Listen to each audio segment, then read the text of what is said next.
Avril 1915. Maurice Genevoix, grièvement blessé, échappe à l'enfer de la Grande Guerre. Normalien, promis à une grande carrière universitaire, l'existence brisée de ses frères d'armes lui fera prendre un tout autre chemin.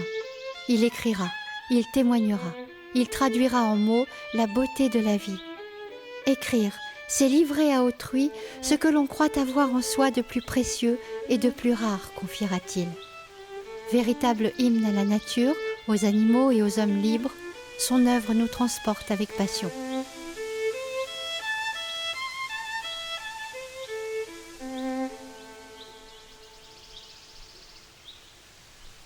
Les livres de Maurice Genevoix sont une merveilleuse école de vie. Une merveilleuse école de vie qui consiste à dire que la vie est quelque chose d'extrêmement précieux, quelque chose de merveilleux pour peu que l'on se donne la peine de voir ce qu'elle a de merveilleux. Et c'est un message très simple parce que Maurice Genevoix ne donne jamais de leçons. Il n'y a pas de grand discours chez lui, il n'y a pas de théorie, il y a simplement un amour des petites choses, un amour du quotidien, un amour des choses simples. Et je crois que c'est un message qui est extrêmement enrichissant et extrêmement nécessaire aujourd'hui. Et que sa manière d'aborder le monde est véritablement une école de vie. Rabolio s'allongea au-dessus du fossé de lisière, légèrement en retrait sur la contrepente du talus. Ses guenilles ternes, d'un gris sourd et brunâtre, se confondaient avec les nuances des branches et du sol. Il s'était étendu à plat ventre, pressait le sable de ses coudes. Immobile, les yeux grands ouverts, il s'abîma dans la contemplation de la plaine. C'était d'abord au-dessus de lui des chevelures de bouleaux qui pendaient dans le ciel, légères, gonflées de sève, brillantes d'une pourpre fraîche et qui semblaient mouillées.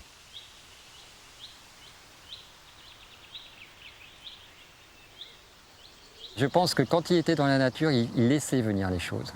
Et il était présent, c'est-à-dire qu'il écoutait avec son cœur. Il le dit, ça, il faut aimer, il faut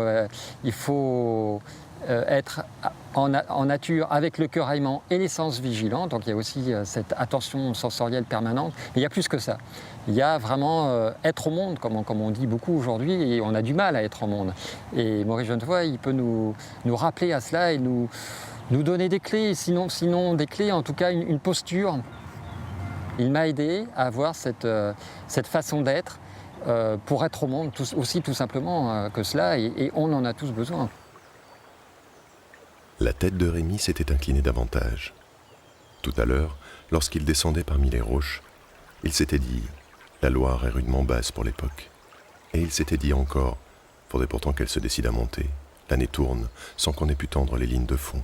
Et quant à la volante, les dernières sauterelles vont mourir. » Et il avait dit à la Loire « Faudrait pourtant que tu te décides à monter. » Maintenant, il n'aurait plus osé.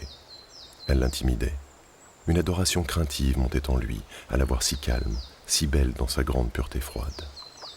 Elle reflétait tout le ciel, plus transparente, plus aérienne que lui. Elle prenait toute la lumière, elle la muait en une chose inconnue, plus limpide, plus précieuse encore que la lumière.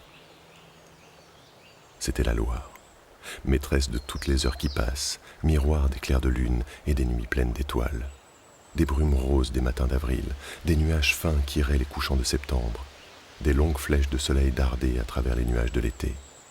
Elle prenait ce soir-là qui passait, et d'instant en instant, au fil de ses eaux tranquilles, elle l'entraînait doucement vers la nuit. Rémi sentait cela confusément. Il adorait la Loire crépusculaire, mais les souvenirs qu'il avait d'elle se levaient dans le soir, et son cœur était lourd. Maurice Genevoix fait du bien lorsqu'on le lit, parce qu'il sait s'émerveiller de tout, des choses les plus simples et en même temps des choses les plus belles. Et c'est justement se dire que la beauté des choses réside parfois dans leur simplicité. Le bruit des oiseaux, par exemple ici, les lumières du jardin sont une source d'émerveillement et d'apaisement absolument incroyable. Et on peut passer à côté si on est un peu pressé, et on peut se dire après tout que ça n'a pas grand sens. Et en réalité, le sens concret des choses, il est là. Le jardin n'était qu'à nous. C'était le jardin du jeudi. 7 ou 8 arts enclos de murs, sauf d'un côté que bordait une haie, des tuyas hantés d'escargots, 2 pelouses à rosiers fous, à cassis et à seringas, une tonnelle d'aristoloches, des pommiers en cordon, un rang de groseilliers épineux, quelques pêchers en espalier. Mais quel jardin! Où claquaient des ailes de pigeons, où bourdonnaient des abeilles maraudeuses, où des ditiques nageaient dans le bac aux eaux de pluie. Tout ce qui naît dans un cœur d'enfant, tout ce qui le fait palpiter, le serre, l'oppresse, l'exalte jusqu'à l'indicible, les paroles, les cris, les silences, tout cet apprentissage pathétique de notre vie, si longue soit-elle, ne fera jamais que redire, demeure pour moi inséparable de l'ombre chaude des pruniers rouges, de l'odeur qu'une feuille de cassis exhale sous les doigts qui la froissent, du ditique rond et noir sur le verre violent des mousses d'eau, des épines acérées sous les globes dégroseillés à macros.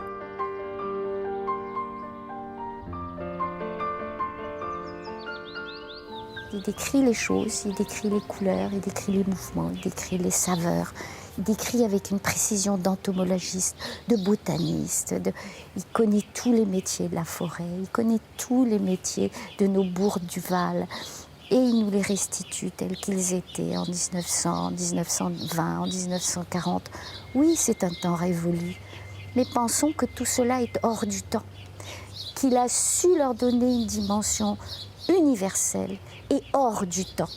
C'est ici, c'est maintenant, c'est ailleurs, c'est partout, c'est l'homme. C'est l'homme. C'est là où on peut parler d'humanisme et d'humanisme rayonnant. Chaque fois que sa course ou ses bonds venaient buter contre le grillage, il n'encensait plus de colère. Il pivotait seulement avec une souplesse légère, une vivacité presque joueuse, et poursuivait sa ronde fantasque entre les mailles de sa prison. Les mois d'été passèrent ainsi, sans que rien n'eût jamais permis de découvrir dans son aspect, ses regards, son attitude, la nostalgie des bêtes captives. Prisonnier, il n'en était pas moins un bel animal vigoureux, que la montée de sa jeune force emplissait d'une joie élémentaire, la plus constante et la plus capiteuse de toutes, celle de se sentir vivant.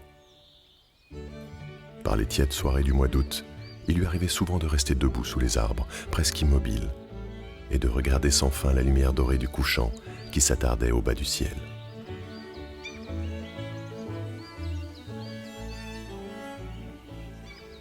C'est pas du tout une vision naïve et bucolique et champêtre de la nature, du tout, du tout.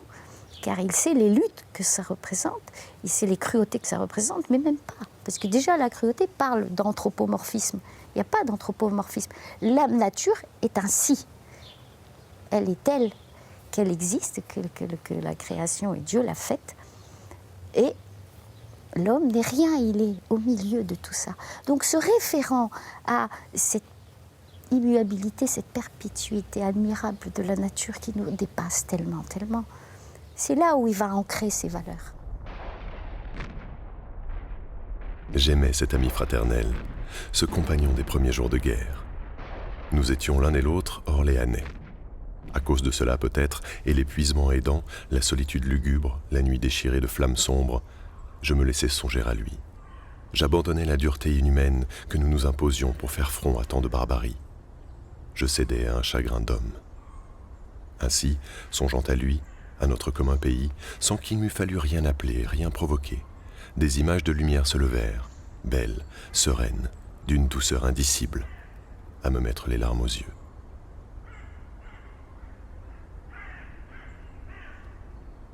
La vie est compliquée, la vie est ardue, elle est parfois contondante, on s'y blesse même. Et il le sait, il en sait quelque chose, puisqu'il a failli laisser la vie et qu'il a vu toute sa génération mourir autour de lui de la manière la plus cruelle qui soit. Et il faut toujours penser que dans tous ces livres, vous avez sous-jacent ce fil-là de la mort et de la lutte de l'homme et des bêtes, justement pour survivre. Mais tout cela sans jamais le moindre pathos, sans rien de dramatique, sans effet de manche, au contraire.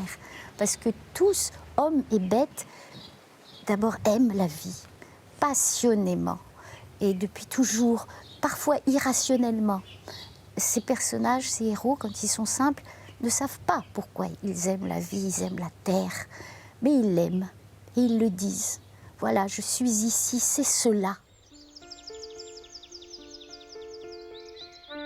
Il s'était évadé d'un seul coup. Il respirait dehors, à longues goulées, un air si abondant et si vif qu'il en suffoquait un peu. L'air lui entrait au plus profond de l'être, coulait avec son sang, baignait chacune de ses fibres. C'était comme une ivresse, une folie légère qui le soulevait tout entier, l'allègement d'un cauchemar qui vient de passer, qui n'est plus. En route petite. Tandis qu'il détachait sa chienne, il sentait sur ses mains sa langue chaude. Par intervalles, une oppression furtive lui traînait encore sur le cœur, un souvenir sans force, une dernière pierre qui roule derrière celui qui est passé et tombe avec un faible écho. On oppose parfois, et à mon avis à tort, l'œuvre de guerre de mon grand-père et le reste de ses écrits. Mais en réalité, il y a une continuité qui est parfaite et qui est totale. Alors on peut prendre plein d'exemples. Le premier, par exemple, chronologiquement, ce serait Rémi Desroches. C'est 1923. Donc on est encore, il n'a pas totalement fini d'écrire son œuvre de guerre, mais Rémi Desroches, c'est qui? C'est un soldat qui revient de la guerre de 14 et la violence qu'a Rémi Desroches et en même temps cette volonté contemplative et cet amour de la Loire, c'est bien parce qu'il a connu aussi ces atrocités-là, parce que Genevoix les a connues, que Rémi Desroches est ce personnage. Ça continue très vite avec Raboliau. Donc 1925, Raboliau c'est qui? C'est un braconnier sur lequel on a tout dit, beaucoup écrit, c'est un personnage quasi mythologique de la Sologne. Et d'ailleurs, il y a beaucoup de gens qui se sont battus pour dire Raboliau c'est moi. Mais en réalité, Raboliau c'est qui? C'est, en grande partie, c'est Genevoix. Et Raboliau c'est un soldat de la guerre de 14 et qui, quelque part, revenant à la vie civile, ou à la vie sauvage pour lui, eh bien n'accepte pas de se conformer à des règles qui n'ont plus de sens. Et qui n'ont plus de sens parce que, justement, il y a eu ce qui s'est passé avant. Et puis on peut continuer comme ça, même dans des livres qui sont ce qu'on a appelé les livres poèmes. Mais La Dernière Euharde, par exemple, qui est un ouvrage absolument magnifique, dont le personnage principal est un cerf, le cerf des Orphos, le grand rouge, il y a des scènes qui sont tout à fait en correspondance avec des scènes de ceux de 14. Par exemple, la scène où ils courent parce qu'ils sont pris en chasse par les chasseurs. Et la mer du Rouge s'effondre. Et il y a une correspondance absolue entre cette scène-là, l'effroi que va ressentir le jeune cerf, sentant, et Genevoix le dit, le vide de la disparition, et finalement l'effroi du soldat qui monte en ligne et qui tout d'un coup réalise que sur sa ligne, il est tout seul. Toute la harde, les flancs alignés, passait en cible entre les hêtres. Les hommes, debout, à toucher la ligne des banderoles, épaulaient et lâchaient leurs coups. Des chevrotines ronflaient comme des guêpes, ricochaient avec des miaulements contre un caillou, un nœud de bois. Une femelle encore se débattait et ruait, couchée, la joue appuyée sur la terre et s'y frottant d'un mouvement régulier. Une caresse étrange et rude qui endormit et calma un peu les affres de son agonie. Le rouge, pas une seconde ne s'était détaché de sa mère. Il courait sans fatigue, les jambes souples, mais stupéfié, le cœur en désarroi. Il ne démêlait rien dans les féroces rumeurs parmi lesquelles tournait sa course infernale. Même les coups de fusil ne le faisaient plus tressaillir. Il allait, anxieux seulement de ne point quitter sa mère, de retrouver à chaque foulée la chaleur de son large flanc. Et tout à coup, alors qu'ils franchissaient ensemble la fossé près de la lisière, il avait senti contre lui un vide glacial, extraordinairement profond, qui le suivait dans son élan. Aussitôt, il s'était arrêté, désemparé, déjà orphelin, cherchant des yeux sa mère disparue. La biche était dans le fossé, allongée, les pattes jointes deux à deux, et parcourue d'un léger frémissement. Elle avait à l'épaule, dans l'épaisseur des muscles, un trou rouge où le sang bouillonnait.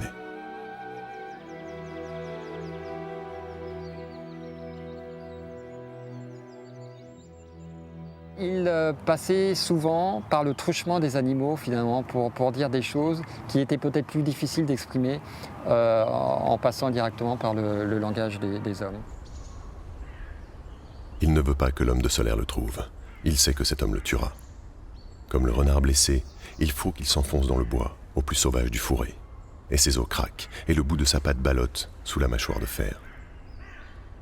Furieuse, la volonté de vivre l'oblige à tirer davantage, à braver férocement la souffrance qui le tord sur le piège. Il ne craint plus le contact glacé du métal, il le mord en grondant à pleine gorge. Roux quitte Châteauneuf, qu'il aimait, bon, pas plus que ça, pour retrouver les Vernelles qu'il avait connues pendant les vacances, où il trouvait la liberté, les oiseaux, les musaraignes dont il se régalait, avec des scènes de chasse qui sont extrêmement bien décrites par Maurice Genevoix. Et un peu comme l'affaire Aboyau, il s'en va en pleine nature, par ses propres moyens, et là, il faut survivre. Et là, il y a à nouveau cette survie qui est évidemment ancrée au cœur et dans les blessures même de Maurice Genevoix, puisque lui, comme tous ces hommes livrés à la guerre, il a fallu survivre. Et on retrouve ce thème permanent, et c'est pour ça qu'il dit, enfin je pense que c'est pour ça que Rousse était un de ses romans, sinon son roman préféré, parce que Rousse était vraiment son double. La vie seule durait, avec ses chances ingrates, ses repues âprement gagnées, ses errances libres sur les reins de la terre, dans son odeur de glèbe et d'eau, sur le grenu du sable ou la moiteur de la feuillaison morte. Il suffisait à Roux d'être seul et de vivre. Il avait en une fois, la nuit où les grues voyageuses criaient dans les nuages et le vent, plongé d'un bond au sein de l'unique aventure. Et maintenant, c'était assez d'en vivre violemment le drame magnifique et terrible, où toutes les souffrances et les joies battent avec le sang du cœur. Tous les romans trouvent leurs racines dans ceux de 14, en tout cas dans l'expérience de guerre. Et de la même manière, quand on lit ceux de 14 après, en ayant déjà lu l'ensemble de l'œuvre, on trouve les germes du reste de l'œuvre, et on comprend ou on perçoit combien l'œil de Genevoix était déjà fait, était déjà mûr. Si on regarde comment il décrit la forêt, par exemple la forêt meusienne, les tableaux de la dernière Eharde avec les grandes hêtraies sont là. La forêt perdue est là. Descendre, pendant une marche, par les layons de la forêt. Humer au fond d'une combe, près d'une cabane de charbonnier, la fumée aigrelette du bois vert. Découvrir une longue ferme au toit de tuiles moussues et boire, dans la salle fraîche où l'horloge bat sous sa gaine, un grand bol de lait fumant.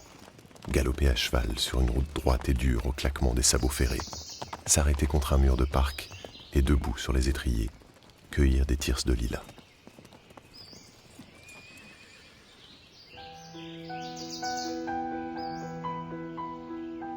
Vivre pour tous ceux qui s'en étaient allés.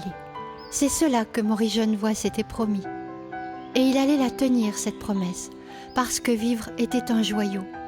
Alors qu'il était élu secrétaire perpétuel à l'Académie française, il n'avait pas hésité à démissionner de son titre au bout de 17 années. Cette période riche de voyages, de rencontres et des amitiés les plus prestigieuses l'avait profondément ravi, mais ne lui avait en rien enlevé son goût de la nature et de la liberté. Une liberté salvatrice, nécessaire, nourrie de tant de souvenirs. Une liberté dont il avait trouvé le socle dans sa maison des Vernelles, une petite mansarde de pêcheur découverte un jour par hasard, tandis qu'il marchait sur les rives de sa si chère Loire. Un havre de paix qui resterait tout au long de son chemin d'écrivain son refuge contre l'oubli. Insupportable fléau des vies trop citadines et trépidantes, l'oubli pouvait surgir à chaque instant.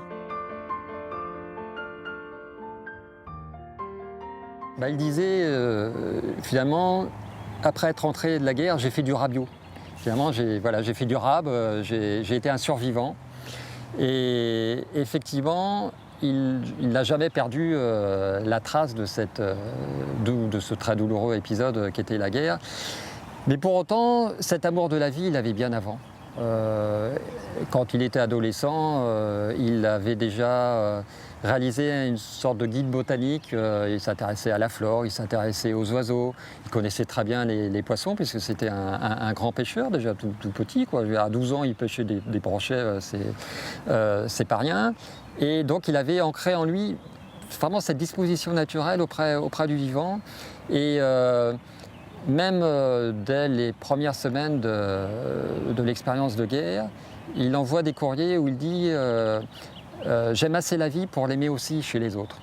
Et alors il y a un épisode magnifique donc, qui se passe le 10 ou 11 septembre 1914, au lendemain d'une terrible bataille nocturne où il le décrit, on s'est égorgé, etc.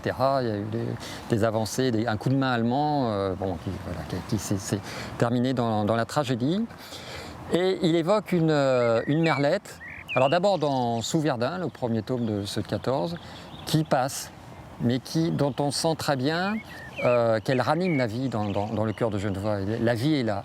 Et après, il en reparle jusque dans un jour où, cette fois, il évoque cette merlette donc, qui l'interpelle et qui lui dit « La vie est belle, je suis la poésie ».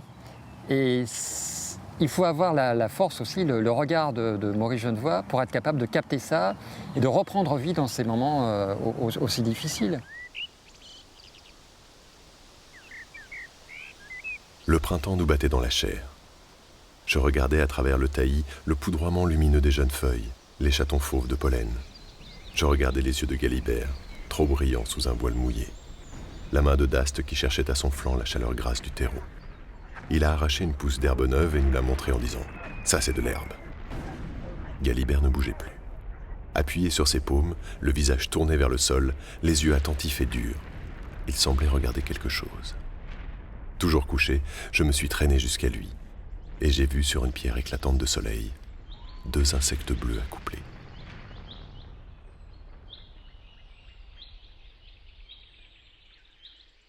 Il y a un côté presque, à certains moments, de reportage. On est surpris à tous les moments. À certains moments, on a des scènes presque romanesques, c'est vrai. D'autres moments, des aspects un peu théâtraux. À d'autres moments, on est dans le reportage quasiment en direct. Et puis à d'autres moments, tout d'un coup, il y a un merle qui chante, il y a la forêt meusienne qui l'éblouit, il y a 2 insectes bleus accouplés dans un instant de répit. Donc il y a tout ça à la fois. Et ça, c'est l'œil de l'observateur qu'est Maurice Genevois, qu'il a développé quand il était plus jeune, quand il allait à la pêche, je crois aussi, et quand il observait les artisans de Châteauneuf-sur-Loire. C'est ce regard d'observateur extraordinaire qui est à l'œuvre là, et qui nous restitue ce vécu sanglant, enfin, mais parfois aussi avec des petits moments de bonheur, parce qu'il y a aussi ça à la guerre. Un géant blond, rose avec des yeux bleus, soutient un petit fantassin français, noir de peau et riche de poils, qui boitille et rit de toutes ses dents. Il crie à l'allemand avec un regard drôle vers nous. « Est-ce pas cochon que t'es un bon cochon ?»« Je comprends, cochon, bon cochon, je comprends. » Et il sourit de toute sa face grasse et vermeille, heureux d'une familiarité, dont la seule bienveillance lui importe à présent qu'il se sait sauvé. Son idée était de dire que la folie des hommes était capable de tout, mais que, a priori, elle ne pourrait jamais dépasser l'ordre assez immuable de la nature. Et c'est aussi pour ça qu'on a dit que Maurice Genevois était le premier des écologistes, mais au sens noble.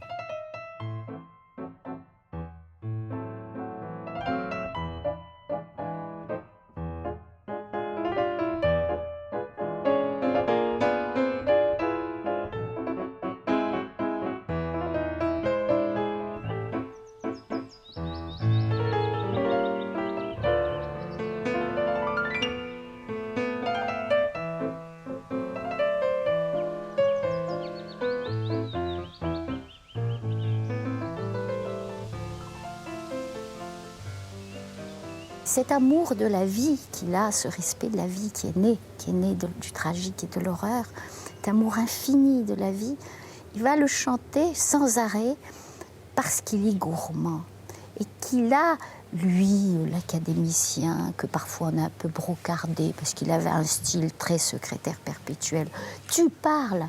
Il y va des 4 fers, il y va les 5 sens en alerte, parce qu'il faut la manger, cette vie, il faut la goûter tant qu'elle est là, puisqu'elle est tellement fragile, elle est tellement imprévue. Et il faut vivre avec tout.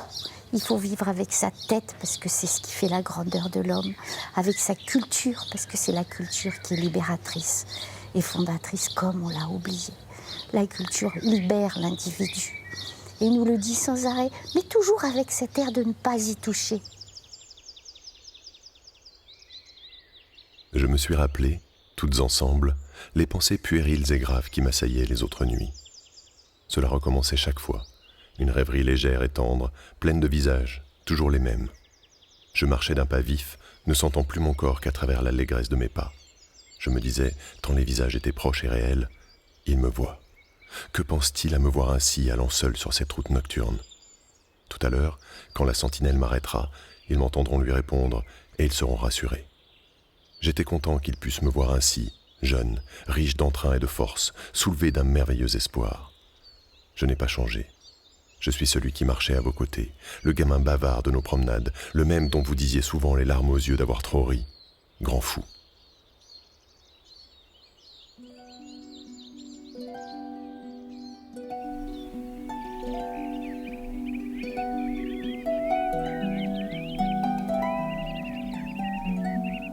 Dans sa maison des Vernelles, Maurice Genevoix découvrait chaque matin les nouvelles saveurs des jours et des saisons.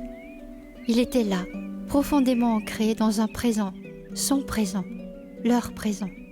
Au fil des pages, des personnages et des animaux imaginaires, il célébrait les souvenirs et les rêves de ceux que la violence des combats avait fauchés en pleine jeunesse.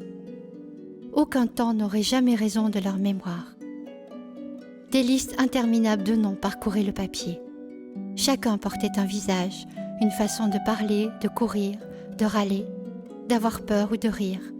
Chacun était unique, avec sa propre histoire. L'auteur avait à peine transformé leur orthographe sur ces recueils de guerre pour ne pas blesser les familles, mais lui les reconnaissait tous.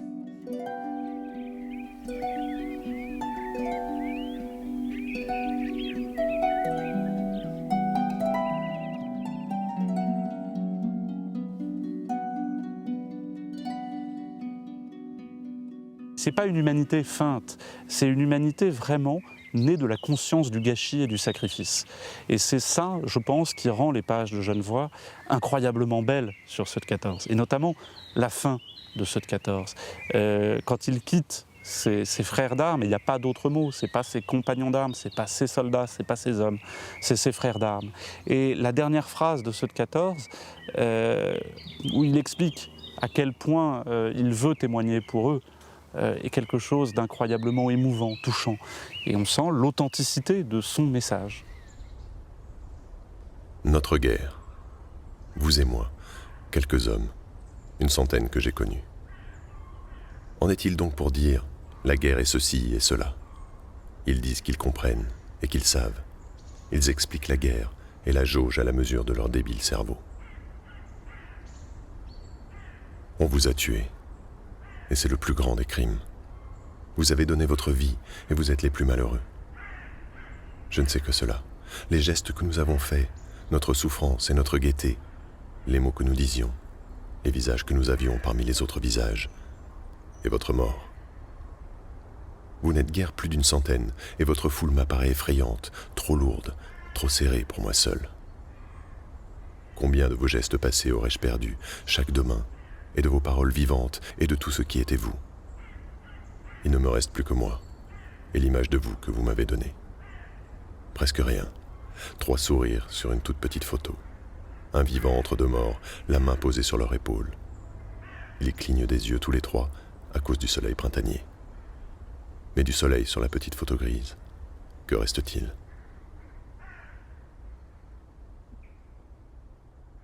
Ce qui l'intéresse, c'est non pas les petits malheurs et les petits tracas de ces hommes, mais c'est la réalité de ce qu'ils sont. Et toujours, parce qu'il prend conscience très vite de l'horreur que c'est, et il ne la supporte pas, cette horreur. Et il sent bien que ces soldats-là, ce sont des sacrifiés. Et il a une pitié infinie pour eux. Et de cette pitié et de cette souffrance va naître justement, sans doute, cette volonté de les restituer dans ce qu'ils sont, chacun avec leurs défauts, leurs qualités. Par exemple, il y a un personnage que je trouve absolument merveilleux dans Ceux de 14, c'est Panchon. Panchon, qui est son ordonnance, qui est assez roublard, assez gouailleur, assez hâbleur, mais qui est incroyablement attachant parce que c'est la vie, Panchon. Ça ronfle, dit Panchon. Avant ce soir, la tranchée sera couverte. Mais pourquoi, mon lieutenant, que vous avez demandé une cognée ? Pour bâtir notre abri, nous aussi. Nous deux ? Il me toise avec une irrévérence où je mesure mon infériorité. Ses paroles, toutefois, ménagent mieux mon amour-propre. Vous avez bonne volonté, mon lieutenant, mais le travail de la terre, quand on n'y est pas accoutumé, ça casse vite un bonhomme en deux. Voulez-vous un conseil ? Dit toujours. Demandez donc à Martin. Pas à Martin. Sa place était à la section. Alors à Chambaud, tenez. C'est un valet de ferme, dur de peau et bon à tout. Lui et nous deux, on pourra voir. Vous voulez bien ? Je veux bien, à condition que Chambaud couche ce soir avec nous dans l'abri. Ce sera son droit, dit Panchon. C'est une des forces de Genevois de faire revivre 150 hommes, personnages qui sont de vrais personnages et qu'il arrive à croquer en 3 phrases, comme les petites caricatures qu'il faisait sur ses carnets quand il prenait des notes alors qu'il était sur le front.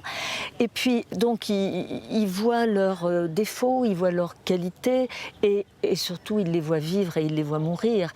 Et je crois que ça c'est quelque chose qu'il a marqué à vie et qu'il essaye de restituer au fil des œuvres, parce qu'au fond la guerre a irrigué toute une partie de son œuvre, et s'il y revient tout le temps, c'est parce qu'il se sent éternellement un devoir de survivant à leur égard, quoi. Donc ça, comme il dit souvent, ça m'a obligé au sens moral du terme. Et je dis parfois qu'il y a une éthique de l'écriture de Genevois, c'est-à-dire que on ne peut pas écrire n'importe quoi, il faut être vrai, et il faut être vrai dans les sentiments qu'on communique, ni dans le trop, ni dans le trop peu. Il ne faut pas regarder de haut, il faut être à hauteur d'homme pour voir les événements et pour voir les êtres. Il saignait beaucoup, mon lieutenant. Je l'ai aidé à marcher un peu, je voulais le panser. Et puis, on a donné l'ordre de se reformer en arrière, parce que les Boches avançaient trop nombreux. Je l'ai pris sous les bras, je le portais presque. Et il y avait beaucoup de balles. Et tout d'un coup, c'est comme s'il s'était jeté en avant, ou comme s'il avait buté dans une souche. Il n'avait rien dit, mais il y en avait une qui venait de le traverser. Alors il m'a pesé de tout son poids, et en tournant la tête vers lui, je l'ai vu tout blanc, avec de grands yeux. Il me reconnaissait, voyez-vous, et il m'a dit « Jean, mon petit Jean, laisse-moi, et va-t'en. » Était-ce possible, cette chose-là ? Je l'ai pris sur mon dos, tout lourd qu'il était. Je n'avançais pas vite, et pourtant je lui faisais mal. Il s'abandonnait, il criait presque à chaque pas que je faisais, et il me répétait toujours « Va-t'en, Jean, laisse-moi, Jean. » Et j'allais quand même, voyant les dernières capotes bleues disparaître là-haut, pendant que les Boches approchaient derrière nous, à les entendre remuer les feuilles. À un moment, j'ai senti la fatigue, et je suis tombé sur les genoux. Et lui, il a glissé par terre, à côté de moi. Et il m'a dit une dernière fois « Laisse-moi. Il ne faut pas te faire tuer à cause de moi, Jean.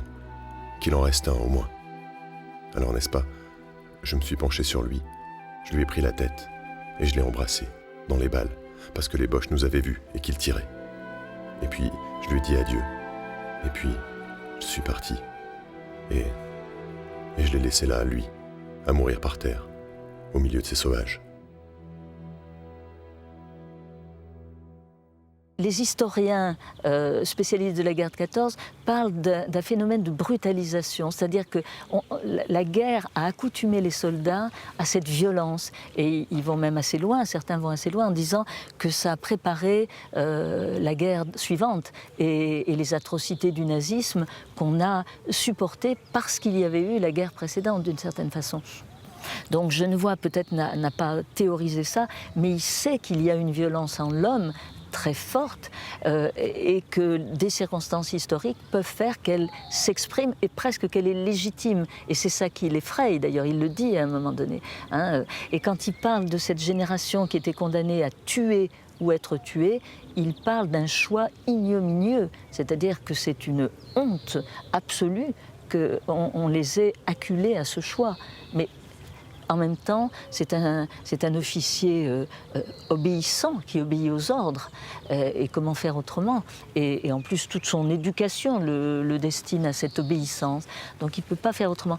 Mais dans les romans qu'il va écrire par la suite, Rabelais, il y a une violence terrible. Si on prend Sanglard, il y a de la violence. Et la violence faite au grand cerf, et on pourrait donner bien d'autres exemples.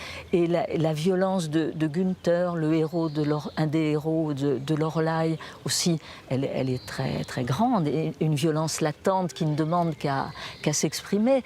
Donc, c'est pas du tout un univers. Enfin, moi, ça me frappe beaucoup, et je crois que ça, c'est peut-être la guerre qui a accentué ça. C'est pas du tout un univers d'irénisme. C'est la paix de Genevois, la paix intérieure de Genevois.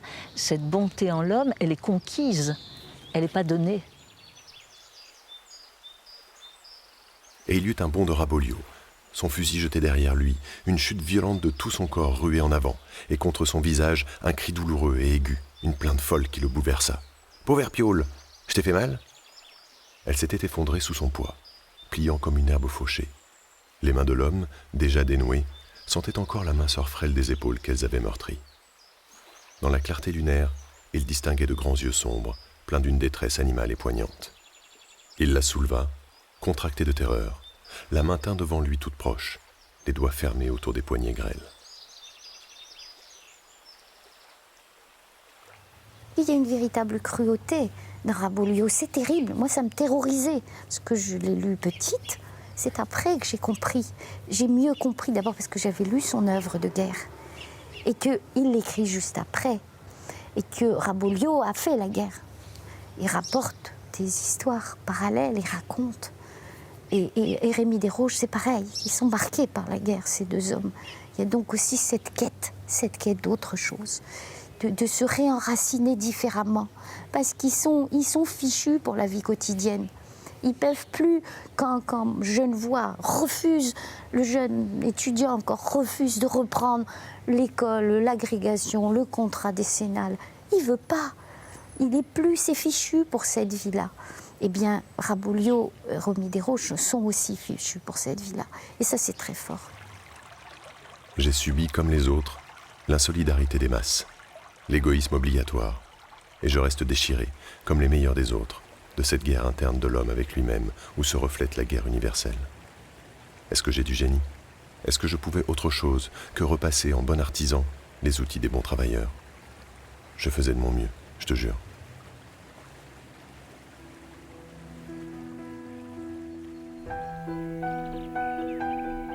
Comme pour son héros le père Jude, le temps était passé, suspendu, essentiel. Maurice Genevoix avait quitté l'Académie et Paris à 83 ans pour rejoindre définitivement ses si chères Vernelles, cet endroit dont il disait avec une profonde affection qu'elle était rêveuse, pleine de mémoire et souriante à ses secrets. Tant de choses à écrire, à dessiner, à revivre, tant de cris de révolte à faire rejaillir des ténèbres, tant de joie à ranimer, de tendresse à offrir. Sylvie, comme son père, savait que la transmission se fait à travers l'amour. Avec lui, puis sans lui, elle continuerait sans jamais fléchir leur travail de mémoire, leur lutte contre l'indifférence du temps. Puis ce serait le tour de ses enfants à prolonger cette ode à la joie, une joie simple, ouverte, où chacun pourra un jour trouver un écho à ces mots de Maurice Genevoix, écrivant avec ferveur que la vie est une fête grave et belle, pleine, riche, inépuisable, soulevée par une force d'enfance éternellement renouvelée. Le devoir de mémoire, pour moi, n'a pas de sens s'il est confiné entre gens qui savent. Et ce que j'essaie de faire, moi, c'est d'aller dans les écoles, c'est d'aller dans les collèges, c'est d'aller parler aux écoliers, enfin aux collégiens plutôt, parce qu'aux écoliers c'est un peu compliqué, mais aux collégiens, aux lycéens, que ce soit ici à Orléans, que ce soit dans la Meuse ou ailleurs, parce que c'est important. Et c'est important, et je crois que c'est là où ce de 14 aura été compris, aura laissé l'empreinte que ça doit laisser.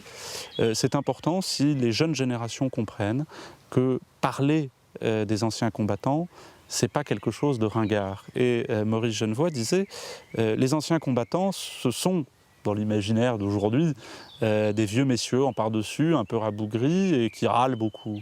Mais il faut les imaginer autrement. Et il faut les imaginer comme les hommes jeunes qu'ils ont été et qui ont perdu la vie beaucoup trop tôt. Et ça change la perspective. Et c'est vrai qu'on dit beaucoup que la jeunesse d'aujourd'hui est à désespérer, mais c'est pas vrai. Il suffit de la croire un tout petit peu moins bête qu'on ne veut bien le croire, d'accepter qu'ils ont encore des choses à dire et à penser, et on se rend compte qu'on arrive à faire quelque chose, et qu'ils comprennent les choses. Mais Porchon ne m'a-t-il pas dit que le plus fort était déjà fait? Que j'arrivais trop tard, enfin? Et puisse-t-il avoir eu raison? Je t'aurais dit la même chose. Tous les anciens t'auraient dit la même chose. Ce que nous avons déjà fait. En vérité, c'est plus qu'on pouvait demander à des hommes. Et nous l'avons fait. Et nous voudrions bien, et c'est un état d'esprit déplorable, que la guerre nous tienne enfin quitte. Je pense que la musique de Maurice Genevoix, parce que son écriture c'est une musique, que ça les touche, ça touche tout le monde cette musique. Parce que c'est un mélange de, bon, on pourrait dire de chants allègres et puis d'une dimension un petit peu plus sourde, un petit peu plus grave, mais qui fait qu'il y a un véritable chant. Il y a une sorte d'orchestration qui est là et qui touche tout le monde, quoi. Et puis, bon, je pense que c'est une possibilité aussi de ramener les jeunes à ce qu'est la vie, finalement, à ce qu'est la simplicité des choses. Je ne suis pas persuadé qu'il l'ait perdu, mais enfin, en tout cas, c'est vraiment une richesse à contempler et à vivre, parce que quand on lit Maurice Genevoix, on le vit, c'est ça qui est extraordinaire. Ce livre ne serait rien s'il m'avait refusé la grâce de retrouver ses yeux et leur regard, et par eux, la poésie. J'aurais traversé le siècle sans avoir éludé jamais les épreuves qu'il me réservait, celles qui nous sont à tous communes et les miennes propres, respectivement si dures à chacun. La loi commune, l'adolescence venue, a requis et pétri l'enfant que j'avais été à des fins qui n'étaient pas les siennes. Et cependant, au fond de lui, presque éteinte, toujours vivace, une petite lueur veillait que la bonasse eût peut-être éteinte, mais que la tourmente et l'orage ont ranimée inextinguiblement. Pour l'homme que j'ai été, chaque fois qu'il l'a fallu, c'est la mort qui, soulevant le voile, a ramené son cœur et ses yeux vers la vie. C'est son intercession qui m'a rendu au monde intemporel, celui des longs échos qui de loin se répondent, et des forêts de symboles familières au pays de Baudelaire, d'Apollinaire et de Nerval.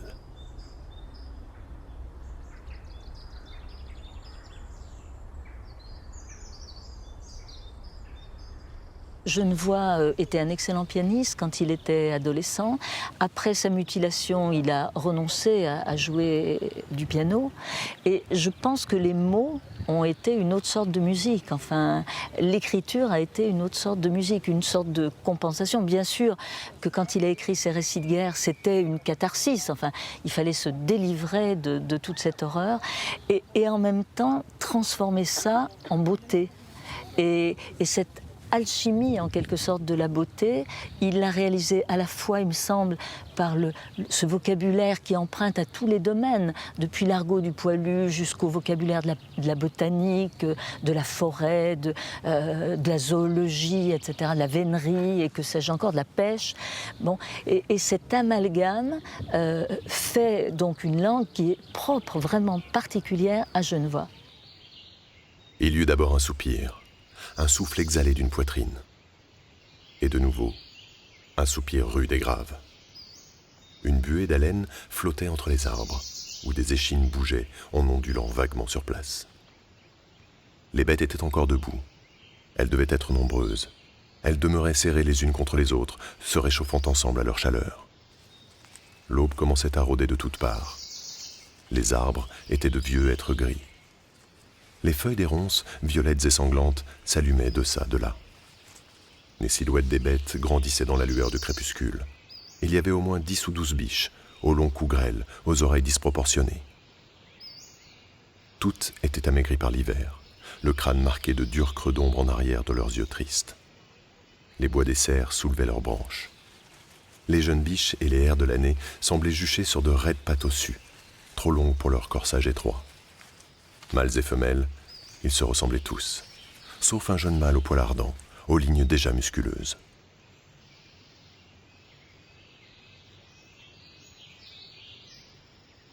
C'est juste la nuance qu'il faut pour me dire la couleur d'un pétale, pour me dire la nuance d'un ciel, pour me dire la puissance du fleuve.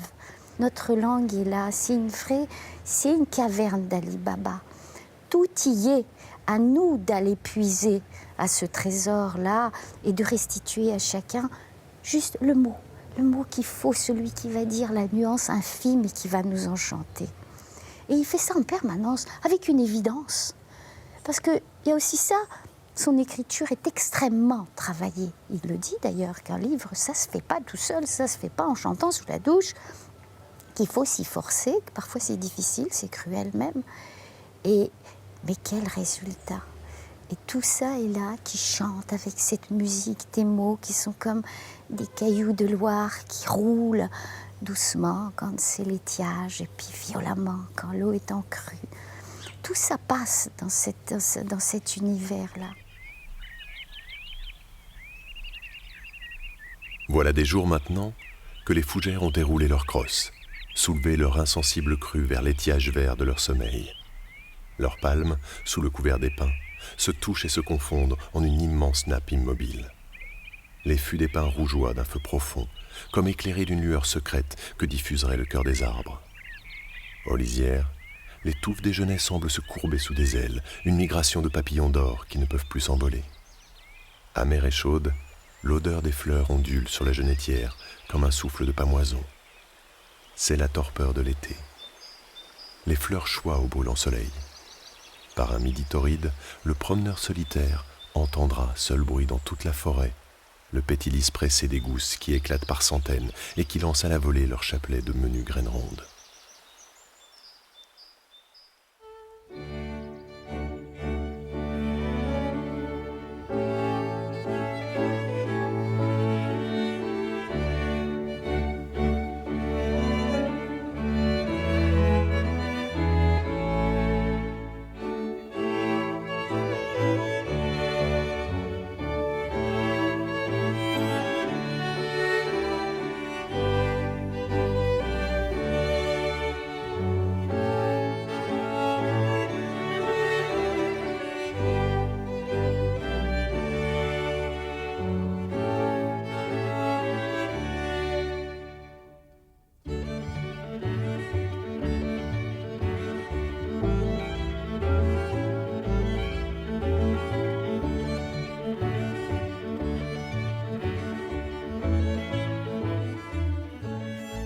Maurice Genevoix a toujours eu un appétit pour la jeunesse et un goût pour la jeunesse. Et c'est vrai que lorsqu'on voit des photos de lui à près de 90 ans, qui regarde une fleur, qui regarde, par exemple, j'ai en tête la photo d'une framboise, où on voit qu'il regarde la framboise avec une gourmandise incroyable, on se dit qu'on ne peut comprendre l'émerveillement et la capacité et la volonté d'émerveillement de Maurice Genevoix que si l'on se rappelle les atrocités qu'il a connues pendant la guerre de 14. Et vraiment, je crois qu'il s'est fait ce devoir, d'abord, d'en profiter et d'en jouir pour ceux qui en avaient été privés pendant la guerre. Et je crois que c'est tout à fait indissociable. Il y a une continuité absolue, toujours, entre le témoin et le soldat de la guerre de 14 et l'homme qui, au fil de sa vie, va l'apprécier, en profiter et donc la magnifier. Parce que, véritablement, je crois qu'il se faisait un devoir, non pas d'être heureux, mais un devoir d'être contemplateur de la nature et de lui restituer toute son importance.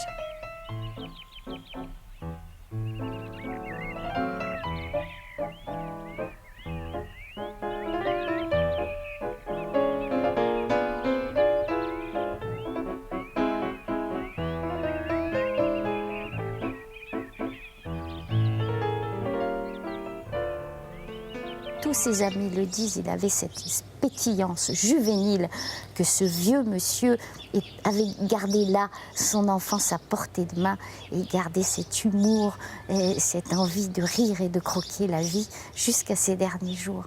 Parce qu'il est, et tous les poètes, les vrais poètes le sont, celui qui a conservé son enfance au cœur. Il faut, parce que c'est après qu'on est capable de marcher sur les lisières. C'est là qu'est le bon de la vie, c'est là qu'est l'intéressant, c'est là que sont les odeurs et les saveurs. C'est sur les lisières. Et lui, c'est un grand marcheur sur les lisières.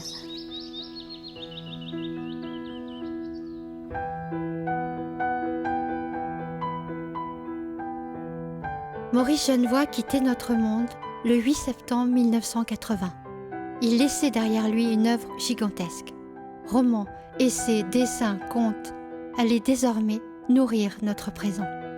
Les voix familières de ses amis perdus à la guerre nous étaient restituées avec passion, tout comme les cris si vivants de leur cœur. Plus d'un siècle plus tard, tandis que la terre porte encore les traces indélébiles des combats, les printemps sont venus se greffer sur les larmes et les silences des soldats bafoués.